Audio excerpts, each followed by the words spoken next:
Politicians like Romney think the Constitution will kill us. Hi, I'm Cody, Judy, host of the Lion's Den Show.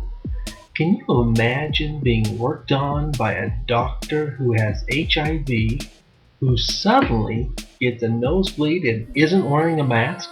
Just if this shocks you, why would you want Mitt Romney as president when he doesn't acknowledge Barack Obama as unqualified according to the Constitution's demand for a natural-born citizen? Why would you want a president, again, swearing to preserve and protect the Constitution when it's obvious he doesn't acknowledge the Constitution?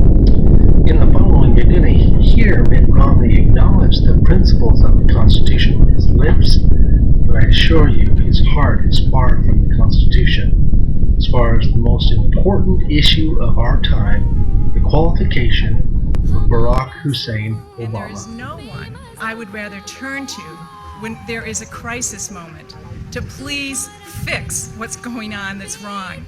Right now, America is broken. We live in the most powerful nation that's ever existed. And it all goes back to a few men and women who had the courage to stand and even to die for their belief in liberty and the equality of all humans. United not only by our faith and belief in America, we're also united by our concern for America. This country we love is in peril. These failing hopes make up President Obama's own misery index. It's never been higher. And what's his answer? He says this: I'm just getting started.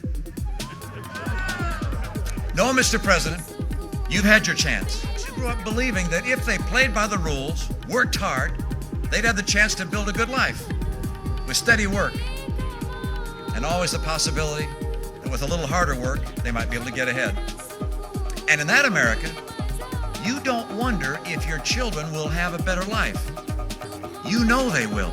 Recognizing the state's rightful authority to solve their own problems, he seizes power from them and rams through a disastrous national health care plan. American ideals of economic freedom and opportunity need a clear and unapologetic defense, and I intend to make it because I have lived it. And take on the toughest problems first, because they'll get worse in the future if you don't.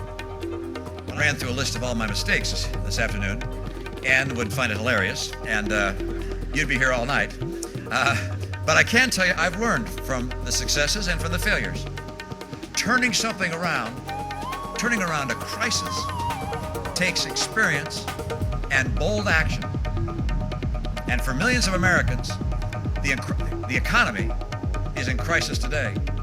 And unless we change course, it'll be in crisis for all of us tomorrow.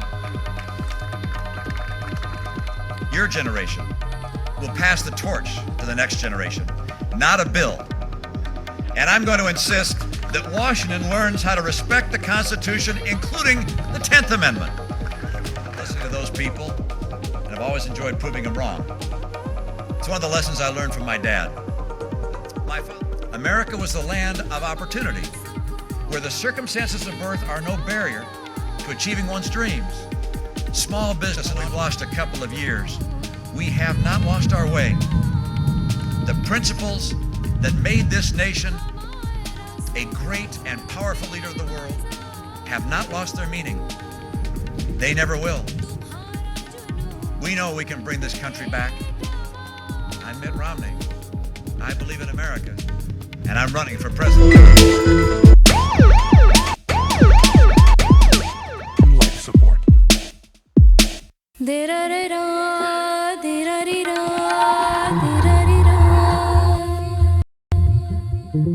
Politicians like Romney think the Constitution will kill us.